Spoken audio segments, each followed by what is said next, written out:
अस्सलाम वालेकुम नाज़रीन। पाकिस्तानी क्रिकेट टीम में इस वक्त एक बड़ी ज़बरदस्त हलचल मच चुकी है और इसकी सबसे बड़ी वजह है नए चीफ सिलेक्टर और हेड कोच सरफराज अहमद की टीम में एंट्री।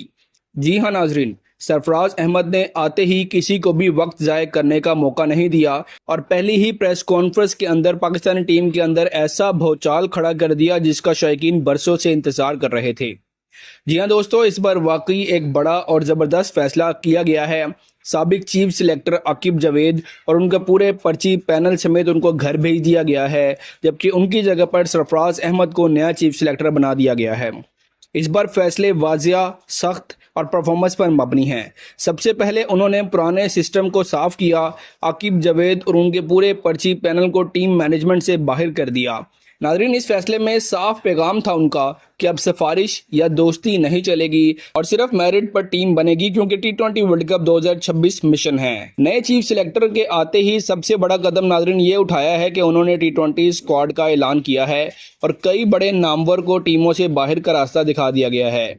सरफराज अहमद ने निहायत दो टोक अल्फाज में कहा है कि मुझे समझ नहीं आता कि ये खिलाड़ी टीम में आए कैसे। उनका कहना था कि पाकिस्तान क्रिकेट टीम को 2 या 3 खिलाड़ियों के सहारे जितवाने का ज़माना गुजर चुका। अब ऐसा नहीं होगा कि सिर्फ 2 या 3 खिलाड़ी परफॉर्म करें और बाकी तू चल और मैं आया वाला हिसाब करके मैच खरवा दें। अब वक्त आ गया है कि ऐसी टीम मैदान में उतारी जाएगी जो वाकई कारकर्दगी दिखाएगी और सलाहियत दिखाकर पाकिस्तानी टीम को मैच जितवाएगी। उनका नाज़रीन निशाना वाज़िया तौर पर उन खिलाड़ियों पर था जो गुज़िश्ता अरसे से सिर्फ नाम या सिफारिश पर खेलते आ रहे थे, लेकिन कारकर्दगी उनकी सिफर थी। यानी साफ अल्फाज में वो पर्ची सिस्टम के ज़रिए, यानी आकिब जावेद की पर्ची सिस्टम के ज़रिए वो टीम में आए थे। अब पाकिस्तान क्रिकेट टीम में एक अरसे से ये रवायत बन चुकी थी कि नौजवान खिलाड़ियों के नाम पर चूरन बेचा जाए, लेकिन सिलेक्शन के अमल में मेरिट के बजाय पीछे से पर्चियां चलती रही, सिफारिशें होती थी और ऐसे नाम टीम में आ जाते थे जिन्होंने डोमेस्टिक में भी कोई खास कारकर्दगी नहीं दिखाई होती थी।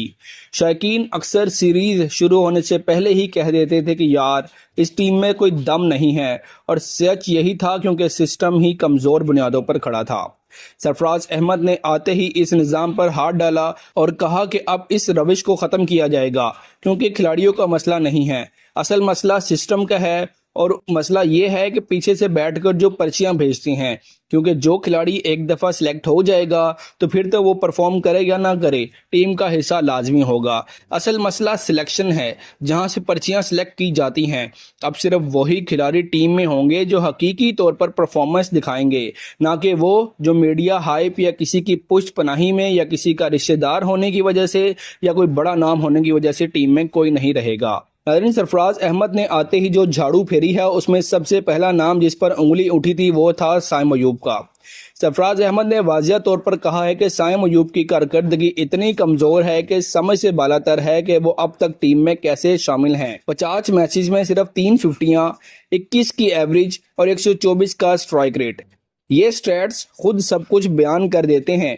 सरफराज अहमद का कहना था कि अगर बाबर को बुरी कारकर्दगी की बुनियाद पर निकाला जा सकता है तो साइम को क्यों नहीं। इसी के साथ साथ नाज़रीन हुसैन तलत और मोहम्मद हारिस को भी उन्होंने तनकीद का निशाना बनाते हुए स्क्वाड से बाहर कर दिया। मोहम्मद हारिस की गुज़िश्ता 13 मैचेस की बैटिंग एवरेज सिर्फ 13 रही, जो किसी भी प्रोफेशनल टी20 खिलाड़ी के लिए बहुत कम है। ये फैसले बताते हैं कि अब सिर्फ नाम पर जगह नहीं मिलेगी, बल्कि कारकर्दगी पर ही टीम का हिस्सा बनाया जाएगा। नाज़रीन, अब आते हैं उस स्क्वाड की तरफ जो सरफराज अहमद ने बड़े गौर व फिक्र के बाद खुद फाइनल किया है। नंबर 1 पर मौजूद है नाज़रीन साहिबजादा फरहान। सरफराज अहमद ने ना सिर्फ फेवरेट करार दिया बल्कि कहा कि मैंने खुद अपनी कप्तानी में इसका डेब्यू कराया था और ये कोई इत्तेफाक नहीं था। उनकी शमूलियत इस बात का सबूत है कि कारकर्दगी और एतमाद रखने वाले खिलाड़ियों को आगे लाया जाए। नाज़रीन, नंबर 2 पर हैं फ़खर जमान, जिन्हें टीम में वापस शामिल किया गया है और उनकी फॉर्म और तजर्बा टी20 में पाकिस्तान के लिए एक बड़ा कीमती असासा समझा जाता है। नंबर 3 पर नाज़रीन सबसे बड़ा फैसला किया गया है कि बाबर आजम को टी20 स्क्वाड में वापस लाया जा रहा है। बाबर को इस बार एक नया रोल दिया जाएगा और सरफराज अहमद ने वाजिया कर दिया है कि अगर बाबर आजम उस नए प्लान पर पूरा नहीं उतरते तो फिर वो टीम में नहीं रहेंगे, किसी को बख्शा नहीं जाएगा, सिर्फ वही टीम में रहेगा जो परफॉर्म करेगा। और नाज़रीन, अगर देखा जाए तो किसी को भी कोई भी बड़ा नाम हो, बाबर आजम हो, मोहम्मद रिजवान हो, साइम अयूब हो, शाहिन शाह अफरीदी हो, कोई भी हो, अगर परफॉर्म नहीं करेगा तो उसे टीम में नहीं रहना चाहिए। नंबर 4 पर शामिल है नाज़रीन मोहम्मद रिजवान। उन पर सरफराज अहमद ने बड़े एतमाद का इजहार किया है, लेकिन साथ ही उन्हें वार्निंग भी दे दी है कि अगर वो फॉर्म में नहीं आएंगे तो ख्वाजा नाफे बतौर मुतबादिल तैयार हैं।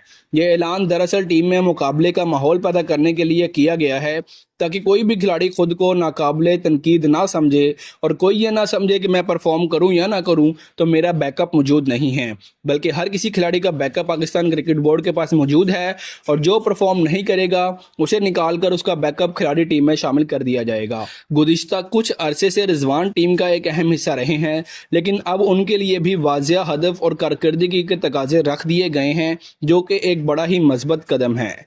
उसके बाद नाज़रीन नंबर 5 पर हसन नवाज को शामिल किया गया है, जिन्हें एशिया कप में मुनासिब मौके नहीं दिए गए। साइम अयूब को मुसलसल मौके देने के बावजूद कारकर्दगी ना दिखाने पर सिलेक्टर्स ने अब हसन नवाज को मौका दिया है ताकि वो अपनी सलाहियतों का लोहा मनवा सकें। उसके बाद नंबर 6 पर नाज़रीन टीम के नायब कप्तान शादाब खान की वापसी हुई है। वो इंजरी से मुकम्मल तौर पर सेहतयाब हो चुके हैं और बतौर ऑलराउंडर उनकी मौजूदगी पाकिस्तान टीम के लिए बहुत अहम है, चाहे बैटिंग हो, बॉलिंग हो या फिर फील्डिंग हो। शादाब खान हर शोबे में टीम के लिए बहुत अहम खिलाड़ी हैं। उसके बाद नाज़रीन नंबर 7 पर एक दिलचस्प फैसला किया गया है। सलमान अली आगा को सरफराज अहमद ने अपनी ज़ेरे निगरानी T20 टीम का कप्तान मुकर्रर किया। आगा सलमान की बैटिंग कारकर्दगी पिछले कुछ अरसे में तसल्ली बख्श नहीं रही, लेकिन सरफराज अहमद उन्हें एक और आखिरी मौका देना चाहते हैं ताकि वो क़यादत के साथ साथ अपनी परफॉर्मेंस में भी बेहतरी ला सकें। ये एक तरह का टेस्ट केस होगा कि अगर वो टीम को क़यादत में किसी तरह संभाल लेते हैं और दबाव में अहम फैसले करते हैं तो वो टीम के बरकरार कप्तान रहेंगे, वरना उनकी कप्तानी और टीम में पोजीशन दोनों खतरे में हैं। नंबर 8 पर शामिल है नाज़रीन अब्बास अफरीदी, जिन्हें माजी में मुसलसल नज़रअंदाज किया गया और सरफराज अहमद का कहना है कि ये वो खिलाड़ी है जो आखिरी ओवर में भी 30 रन बना सकते हैं और दबाव में समझदारी से बॉलिंग कर सकते हैं।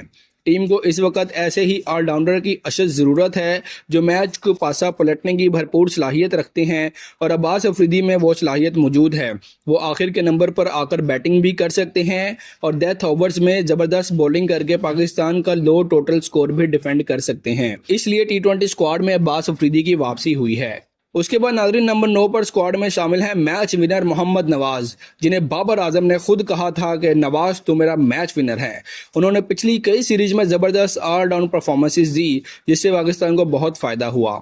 उसके बाद नंबर 10 पर मौजूद हैं राना फ़हीम अशरफ, जो शादाब खान और नवाज के साथ मिलकर एक मजबूत ऑलराउंडिंग यूनिट तश्कील देते हैं। ये तीनों दरअसल इसी कोचिंग सेटअप की देन हैं, जिन्होंने पाकिस्तान को ऐसे खिलाड़ी दिए जो हर फॉर्मेट में टीम को बैलेंस फ्राहम करते हैं। अब नाज़रीन सरफराज अहमद ने वाजिया किया है कि ऐसे खिलाड़ियों पर मजीद इन्हिसार किया जाएगा, क्योंकि उन्होंने खुद को मैदान में साबित किया। नंबर 11 पर है इरफान खान नियाजी, एक नया और बासलाहियत खिलाड़ी जिसे मुस्तकबिल का सरमाया समझा जा रहा है। नंबर 12 पर टीम में वापसी हुई है नाज़रीन शाहिनशाह अफरीदी की, जो पाकिस्तान की बॉलिंग लाइनअप के मरकजी सतून हैं। नंबर 13 पर शामिल है नसीम शाह, जिनकी पेस और लाइन और लेंथ टीम को मजबूती देगी। नंबर 14 पर है इब्रार अहमद, जिन्हें स्पिन अटैक में कलीदी किरदार के लिए मुंतखब किया गया है। और नंबर 15 पर सुफियान मुकीम शामिल किए गए हैं, जो स्क्वाड का हिस्सा बने हैं। यह है नाज़रीन मुकम्मल स्क्वाड जो पाकिस्तान का साउथ अफ्रीका के खिलाफ ऐलान हुआ है। 28 अक्टूबर को शाम 7 बजे पहला T20 मैच खेला जाएगा और इस टीम के साथ शायकीन को एक नए रंग की तवक्का है। सरफराज अहमद के फैसले बताते हैं कि अब पाकिस्तान क्रिकेट टीम एक नए दौर में दाखिल हो रही है, जहां मेरिट, डिसिप्लिन और परफॉर्मेंस को सबसे ऊपर रखा जाएगा। कई बड़े नामवरों को बाहर होना एक वाज़िया पैगाम है कि कोई भी खिलाड़ी टीम से बड़ा नहीं। जो परफॉर्मेंस नहीं देगा वो खुद ब खुद टीम से बाहर हो जाएगा। अब देखना यह है कि ये नया स्क्वाड मैदान में क्या कमाल दिखाता है और सरफराज अहमद का यह विजन पाकिस्तान क्रिकेट टीम को कितनी दूर तक ले जाता है। नाज़रीन अपनी कीमती राय इस हवाले से आप कमेंट सेक्शन में ज़रूर दीजिएगा। मिलते हैं अगली वीडियो में, तब तक के लिए अल्लाह हाफिज़।